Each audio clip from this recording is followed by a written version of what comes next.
Hello అందరికీ DSV kitchen అభిమానిస్తున్న అందరికీ, నా సబ్స్క్రైబర్స్కి, నా వ్యూయర్స్కి చాలా అంటే చాలా కృతజ్ఞతలు.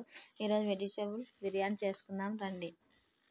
దాంట్లోకి క్యారెట్, కరివేపాకు, ఆలు, పచ్చిమిర్చి, ఉల్లిగడ్డలు, టమోటాలు, కొత్తిమీరకాయలు కోసి అన్నీ పక్కన పెట్టుకున్నాం కదా.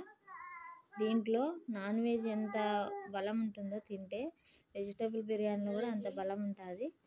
అన్నం వండి పక్కన పెట్టుకున్నాను చూడండి. ఇలా పొడి పొడిగా ఉండాలి అన్నము. తర్వాత వేసుకుందాం.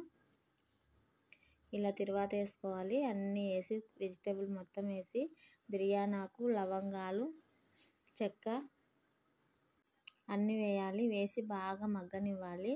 క్యారెట్, ఆలు అన్నీ బాగా మగ్గాలి. పచ్చిమిర్చి ఎంత మగ్గితే అంత బాగుంటుంది. కాసేపు మూత పెడతాము, మగ్గుతుంది చూడండి. ఒక 2-3 నిమిషాలకి మగ్గిపోతుంది. తర్వాత దాంట్లోకి మసాలా, కారం, ఉప్పు, మసాలా అంటే గరం మసాలా వేసినాను. అన్నం పొడి పొడి వేసి పెట్టుకుందాం ఫ్యాన్ కింద. చూడండి, మా ఇంట్లో జనాభా ఎక్కువ ఉన్నారు, అందుకే పెద్ద ప్లేట్లో కలుపుతున్నాను. అంతా కలుపుకోవడమే. చాలా అంటే చాలా ఈజీ అండి వెజిటేబుల్ బిర్యానీ. మా ఇంట్లో చాలా ఇష్టపడతారు. నాన్ వెజ్ కంటే మేము ఇదే ఎక్కువ చేసుకుంటాము. మీలో ఎంతమందికి ఇష్టమో వెజిటేబుల్ బిర్యానీ కామెంట్ చేయండి. Okay, bye.